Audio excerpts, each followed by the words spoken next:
It's past 6 p.m. and it's 114 degrees out still. This is the hottest place in the world. It was 130 degrees here a couple weeks ago. Here's Satharodes ramosissima, also called turtleback, blooming, middle of summer, low elevation Death Valley. The plants that grow here are incredible.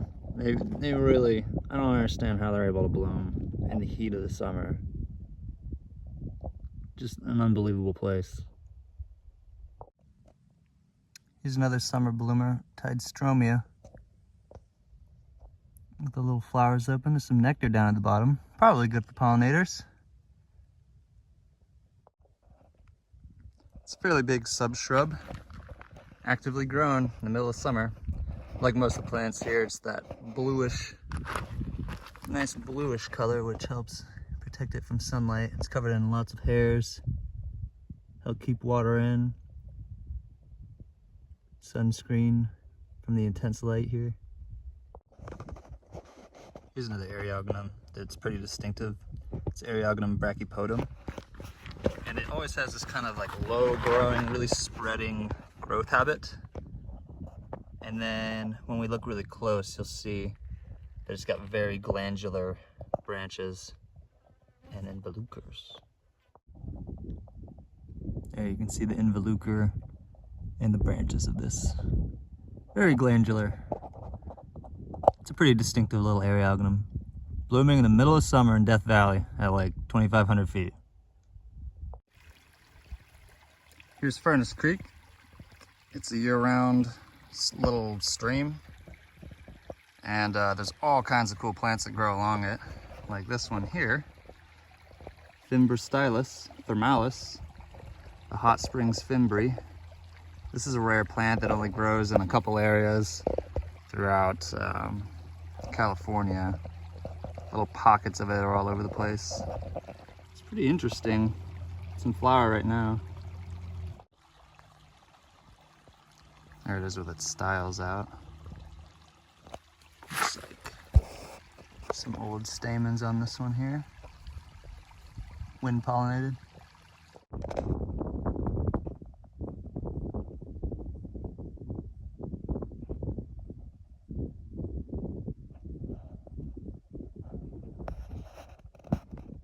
Headed down here onto those limestone outcrops.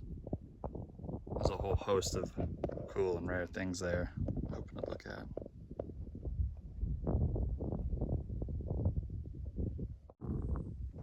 Look at this plant. This is Eriogonum intrafractum. A super weird Eriogonum, unlike any other. I've never seen it flowering before. And it is amazing. Look at this thing. Huge long flowering stalks. Yellow and red.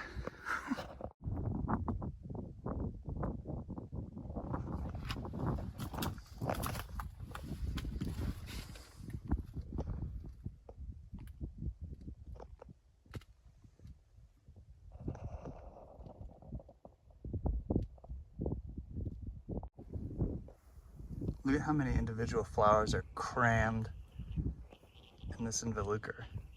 I think it might be a couple involucres smashed together, but there's a lot of flowers.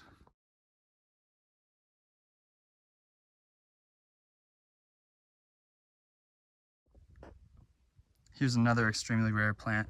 This is Tetracoccus ilicifolia, also endemic to Death Valley. Only grows here in the Panamints and in the grapevines on this high elevation limestone. It's in the Picrodendraceae, somewhat related to Euphorbiaceae.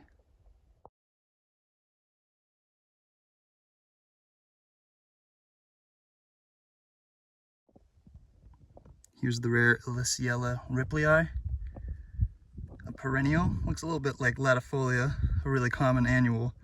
But this one grows from limestone outcrops. It's got these really kind of spiky looking leaves.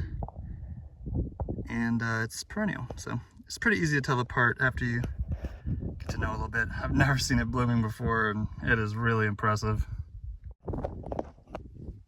all these rare plants are just growing out of these limestone cliffs here. I don't know what it is about this limestone. This color of limestone seems to have a lot more rare plants than other ones in the area. So must be something about the chemistry that they like.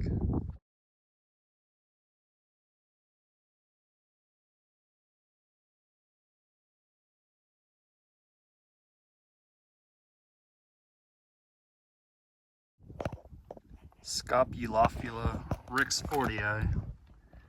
Weird Caryophyllaceae that grows out of the limestone cliffs in Death Valley. I've never seen it blooming. Always too early or too late. This is another pretty uncommon plant that I've only ever seen here in Death Valley. It's Hazardia brachelioides. It's got these kind of spiny leaves that dry up and they get pretty pokey. It's got lots of nice orange flowers. This is a huge one. I've never seen one this big. But brachelioides means looks like Brachelia, which the involucres kind of do. Kind of very bracty and elongated like a lot of the Brachelias. But I don't know any Brachelias with orange or yellow flowers. Here's a female Tetracoccus ilicifolia with fruit.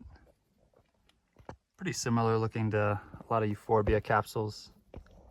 Although these look like they're four chambered, whereas euphorbia are usually 3. Very nice glaucous blue plant. Check out all the fruit on them. This one's loaded. Here's an Eriogonum intrafractum. It's over 5 feet tall. Comes up to my chin or so. That's weird. It is a really weird one, huh? That's unlike any other Eriogonum.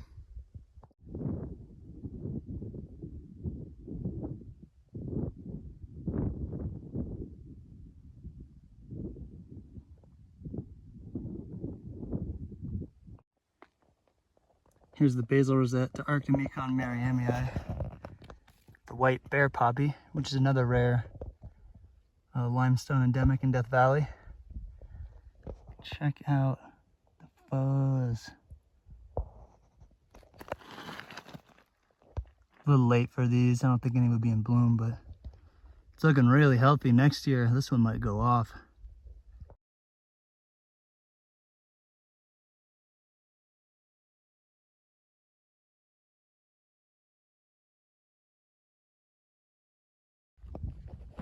The amount of rare listed plants up here is crazy. Let's see what we got. We got Tetracoccus ilicifolia. We got our Eriogonum intrafractum. We've got Aliciella ripley. There's Enceliopsis nudicale. Oh, what else we got? It's beautiful up here. Oh, there's another one. Arctomecon merriamii. How about that? This is... Look at this. There is a single juniper. Tetracoccus Ridge. One day I'll get over there. But not today. I'm sleepy. Add another to that rare list. Casticles shockley.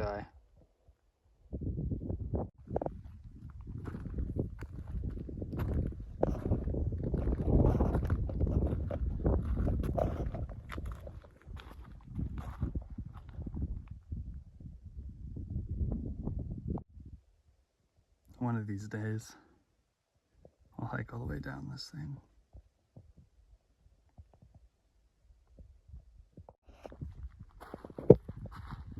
So I'm glad I was able to get up here. This is the first time I've gone to the top of this ridge. But having done that, that means I now need to go back down there, all the way up that ridge over there to where my car is. There's probably so many unknown plants and populations of rare things mixed in this little area here. Get out there.